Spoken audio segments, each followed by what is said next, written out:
الدقهلية، دمياط، الغربية، كفر الشيخ، الشرقية، دمياط، بورسعيد، إسماعيلية, Suez, North Sinai, and South Sinai. And to shed more light on the electoral process, we are delighted to have with us in the studio Dr. Islam Tharwat. He is member of the presidential program and also professor of computer engineering and AI.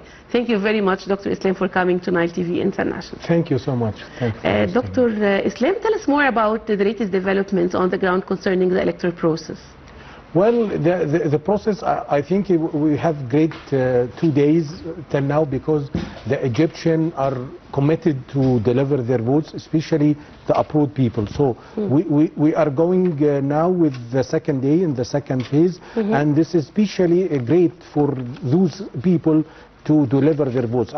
I truly appreciate their effort and their commitment, and even though with all the challenges to go to the embassies and to do their voting, however, they get from their time, their effort to be involved in such an election process, and to make sure that they have their voices to maybe to constitute the future of Egypt and be part of the involvement of the process, especially because the people abroad, I truly believe that they are loving to be part of Egypt. They are have memories. They would love to be in this process. So the process is going very well. I truly believe the embassies and the all ambassadors and the team of the elections are doing great effort, especially in the technological part, because they are doing some effort to facilitate the participation. They deliver the application for them, they deliver the QR code to ensure that each one has the right knowledge about his election capabilities and constraints, requirements, and any other details. So I think the process is going very well, and hopefully to see great participation from them.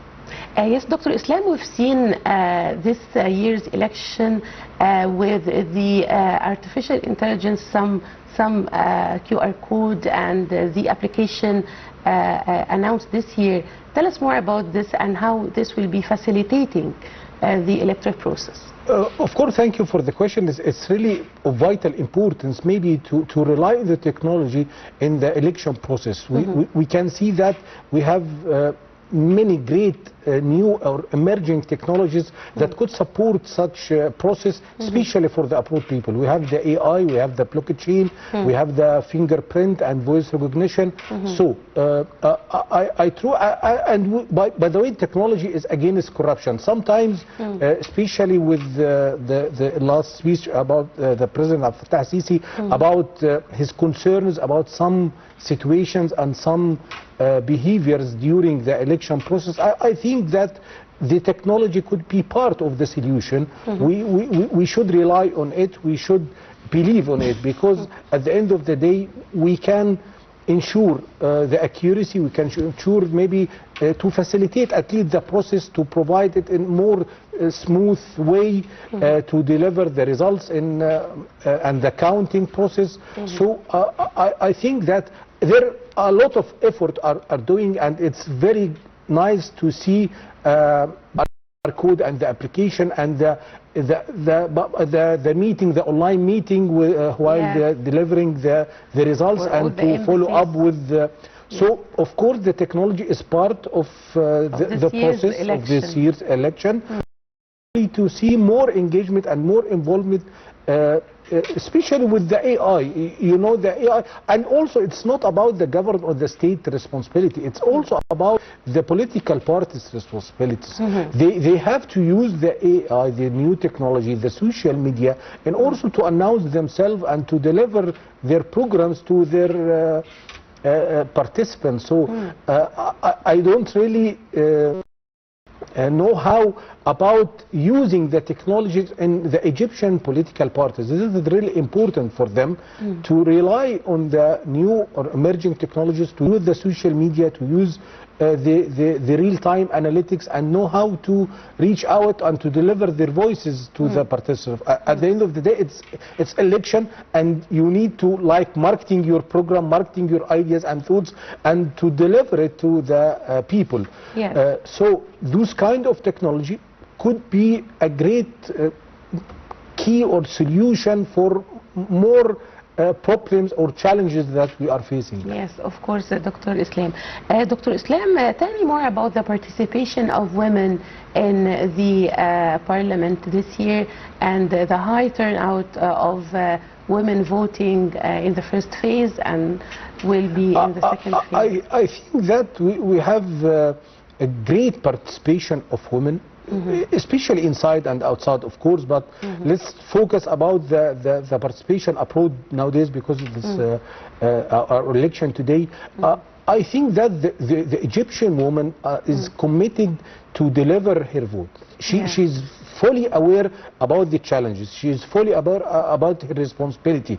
She's the core of the family, and when the mom is trying to deliver their votes, I believe that they just not deliver their votes, but also to reflect their responsibility and the commitment to their kids as well. Yes. This is really important, because the woman, the Egyptian woman, is very committed to her family, to her, and doing a lot of work. And she's really great to see the Egyptian woman doing their business, their home, and doing their mother responsibility. So also participating in the parliament and the election process. Yes, I'm talking also about the candidates, the women candidates. Yes, I'm going to talk about them, because we have witnessed last years great women in Egypt, while they are doing their family part and their responsibilities, also doing great work in the political I realized the Parliament, Martha Mahrous, was vice chair of the technological, and also there are a lot of great women in Egypt, especially in the technology, and we can see that the President of Sisi is supporting them, and also we can see many participants from them, especially from the university, from the industry, from the so they are doing great work, and we can see a lot of participation and encouragement and support, and hopefully we can see more, of course. Yes, Dr. Islam, back to the Egyptian expats vote. What are the obstacles you think are facing the voting process abroad? Well, the voting process abroad may have several, because the Egyptian people abroad they have some limited time. There are some constraints about going to the embassy, because maybe with a long distance or some. So voting online is not an option. We hope to see that an option. I really hope to see that an option, even though there are many concerns about how we could trust that, but using the technology, using the emerging technologies, we can ensure the authentication and the authorization of the people. We can rely. Doctor, this is your specialty. How can we later make this happen, to vote online? I think we have two main concerns about the identity of the voter himself or herself. So this we can rely on technology like fingerprint or like face recognition, and doing some how to verify and to validate the identity. And is this voting online available in European countries or in another? Some of them are allowing them, even though it's globally, because I think it's really not about the technology itself, but about the honesty and the maybe the preference of the politician to rely on the classical way, because sometimes it's physical way. Sometimes they have how to to do that in right way probably, and they don't want to change the rules or the game. But I truly believe that technology is against corruption. This is really important. We can see that in many other sectors. We can see that technology is involved in the financial and banking sectors, and they are doing in the educational sector and many other sectors. Hopefully, to see the technology, we should trust the technology, because we have the technological principles, especially in the past 10 years, with the technology like the blockchain. It ensures that it's a global technology now, and we can see currencies, and they are relying on globally, and like the Bitcoin and other, and they are strong enough and they are mature enough to rely and trust them. So we can use this kind of technology and to apply it in the election process. So having the authentication method like the two-factor authentication, we rely on the authentication method while we are doing our businesses. We are go to send emails or send like digital signature. We have the digital signature, and Egypt, by the way, was still one of the leaders in this with the root CA and the government CA process. So we have the capabilities of having your digital signature, and this could be one of the easiest way to validate the voter. We have the blockchain technology, which will make sure that every vote is accurate and have the full integrity and without any corruption, and ensure also the counting process until announcing the results in a very short way. Maybe with just ending the voting, we can know the results immediately. So yes, Dr. Islam, we want to talk more about the youth participation in the parliamentary elections. How can they help enhance the democratic process through their participation? Well, frankly speaking, I don't think the youth is attractive enough like the old generation or the elder. I'm afraid of that, especially because this is I have great concern about the youth and their maybe commitment to this right, and to make sure that they are involved. And this is really memorized me like 15 years ago, when we didn't realize the change in the technology, especially for the social media application, the Facebook and other social media. We didn't realize the change and how it could affect our youth.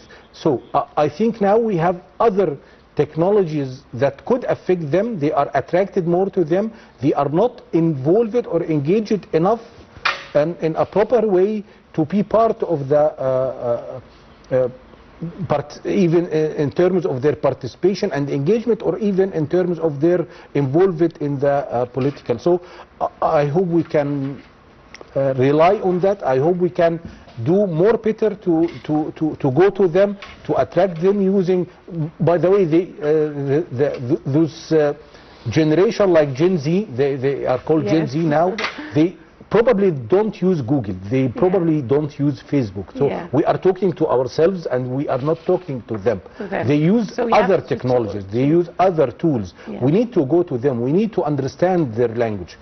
In other part, I can see that many youth people are trying to travel abroad, especially when they are still studying at the university level. This is something we really need to fix it. We really need to raise their awareness about the potential opportunities. Egypt is doing great work, and there are many opportunities in terms of the vacancies of jobs, and so we need to include them and to make sure that we understand and we have some with them. Yes, yes, Dr. Islam. And ladies and gentlemen, we have with us now over the phone Dr. Rami Labib. He is the representative of the General Union for Egyptians in Al Bahrain. Good morning, Dr. Rami.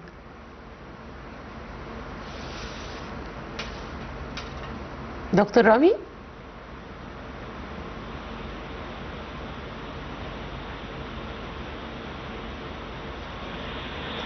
Good morning to you, Dr. Rami. Thank you very much for joining us today in Nile TV International. I would like you to tell me more about the participation of Egyptians in Bahrain in voting for the parliamentary elections 2025.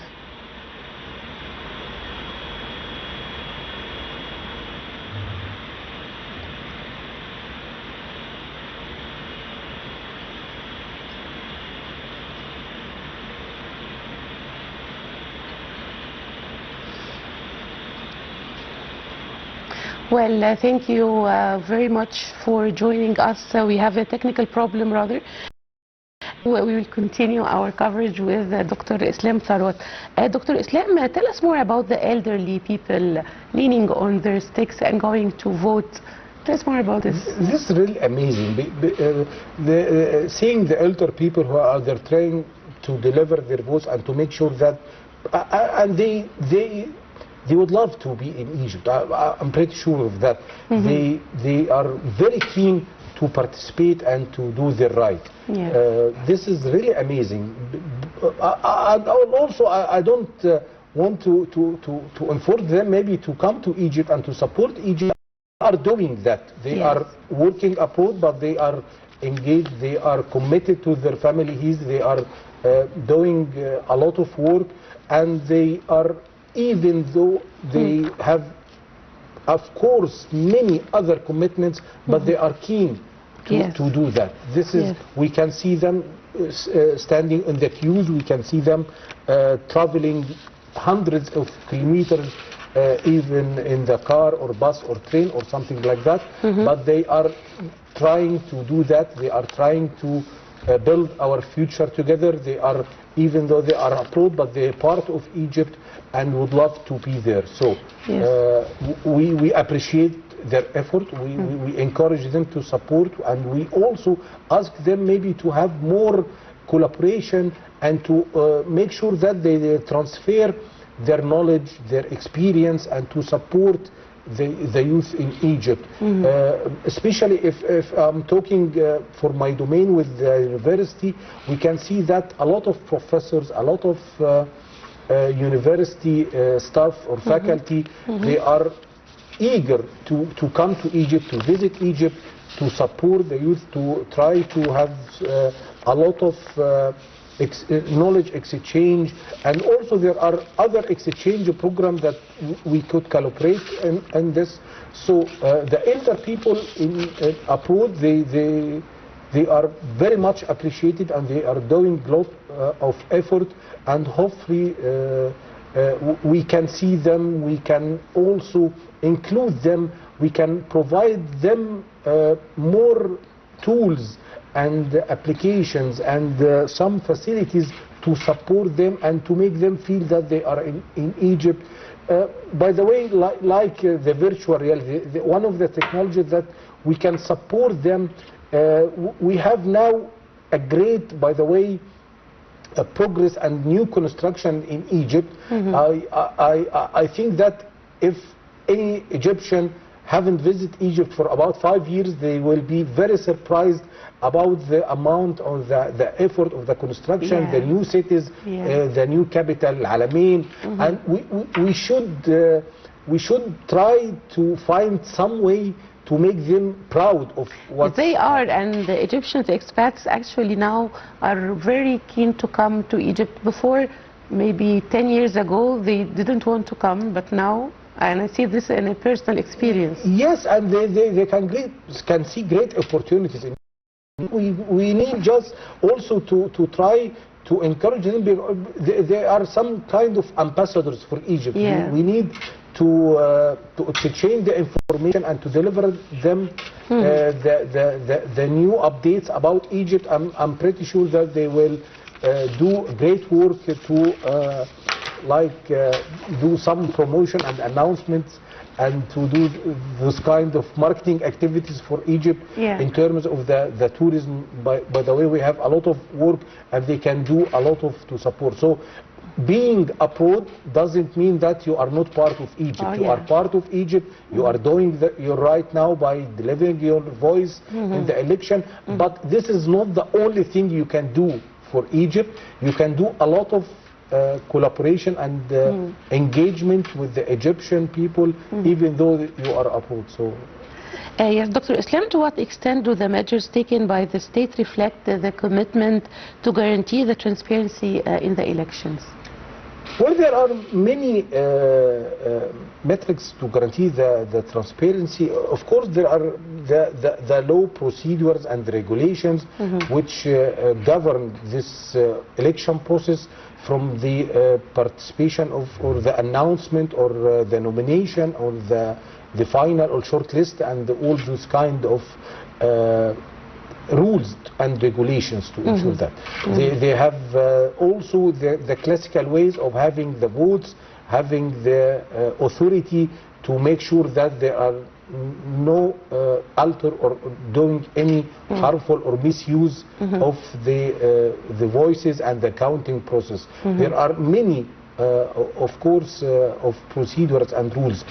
I wish from my perspective to see maybe include other technological parts and technological tools to make sure that those kind of any misuse, at the end of the day, any process with human involved could be corrupted and could be subjected to some misuse or misbehavior, and this is normal behavior in any country. However, our tools, our capabilities that could support us, and especially we can see that with all or some concerns, and the president himself were proud or encouraged enough to support this kind and to give his order to ensure that the transparency is one of the most vital aspects of this election, and to make sure that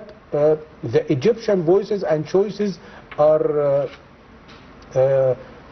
delivered in properly, and there are no constraints to do anything that prevent any reflection on the Egyptian citizen voices and choices. This is really important. So from the president and all the efforts, with all the constitutions, with all the participation, so there are a lot of work in this part.